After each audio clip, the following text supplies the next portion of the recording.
Hello and greetings to everyone. I'm Dr. Rishu Garg, PG2 Radiodiagnosis in Kanti Devi Medical College, Mathura, and I will be presenting on the topic tuberculosis of the craniovertebral junction, a rare entity. A brief introduction. CVJ tuberculosis is a relatively rare presentation of skeletal TB and it corresponds to only 0.3 to 1% of tubercular infective spondylitis. It is a life-threatening condition and it can be tricky to diagnose. Patients may present with variable symptoms. It can be non-specific mild symptom to a severe neurological outcome. And also it is essential to have a very high clinical suspicion for associated CVJ anomalies during the radiological examination. Objective of my study was to describe the various imaging findings in craniovertebral tuberculosis and the importance of these findings in treatment of the patient. Now my method was I did an observational study on 3 patients with CVJ TB who had presented to the department. We did both CT as well as MRI scans of these 3 patients. The cases were reviewed with special attention to both bony and soft tissues. Now let us first discuss the case number 1. A 36-year-old female presented to us with complaints of increasing neck pain and stiffness with progressive weakness involving all her 4 limbs with associated vertigo and headache for 3 months. Now her NCCT revealed a complete atlanto-occipital assimilation on one side with erosion of the fused lateral mass and transverse process of C1.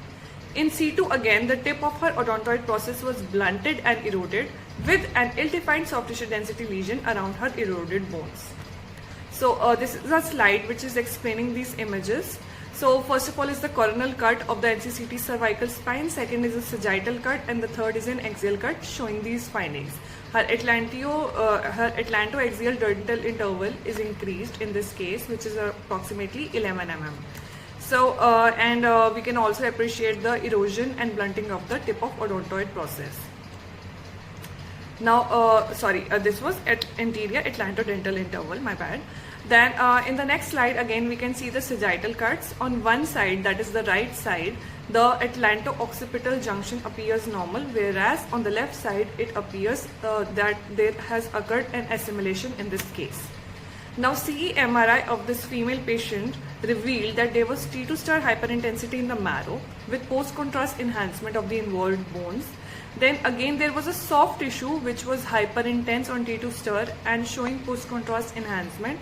It was extending anteriorly to involve and expand the anterior atlanto-dental interval and causing a resultant posterior displacement of the dents leading to an 11 mm ADI. So there was buckling and posterior displacement of the tectorial membrane and cruciate ligament in this case.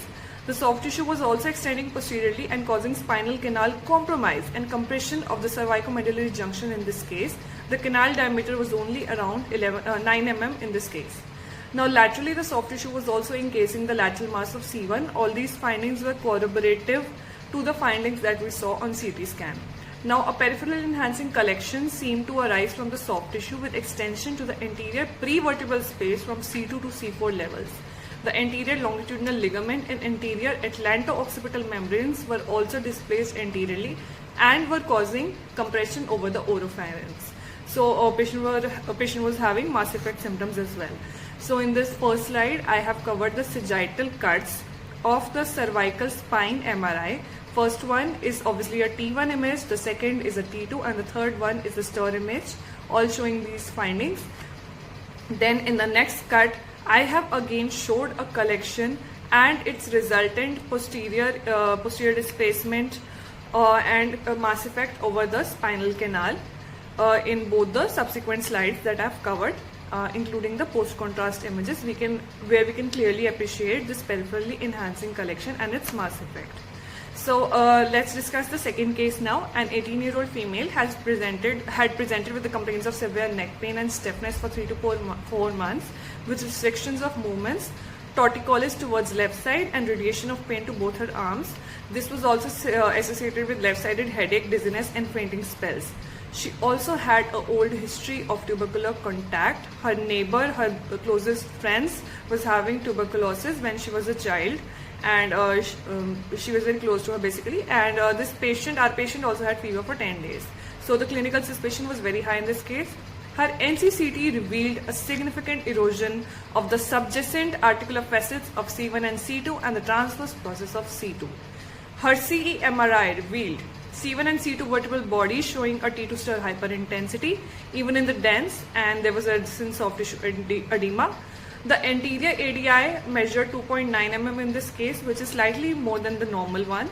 And there was heterogeneous post-contrast enhancement of all these involved structures with an anteromedial subluxation of the C1 inferior articular facet over C2 superior articular facet.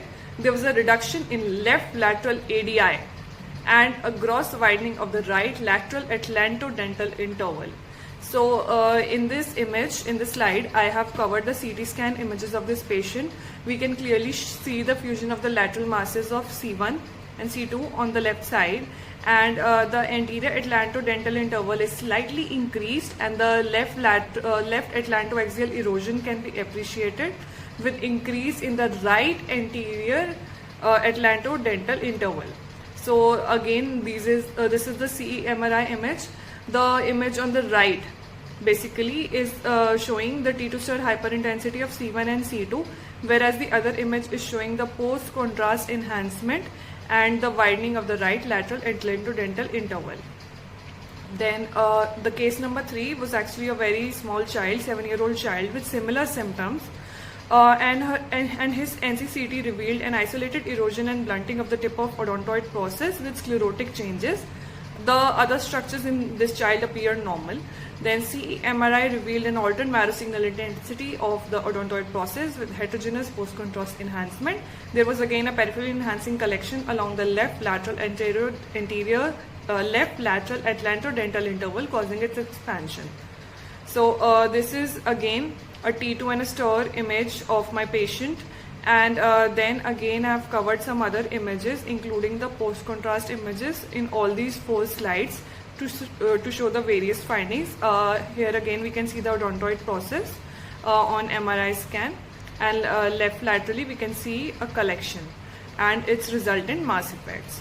So let's move to the discussion. We know that severe TB can cause destruction of both osseous and ligamentous structures, as already discussed, with symptoms can be variable, can be mild, or can have severe neurological outcomes. It can be tricky to diagnose, which is why we need to focus on the various imaging findings that we can get, as the patient can have something as severe as a cervicomedullary compression, and the aftermaths of which can be devastating. So this is a list of all my references, and thank you all for giving me your time.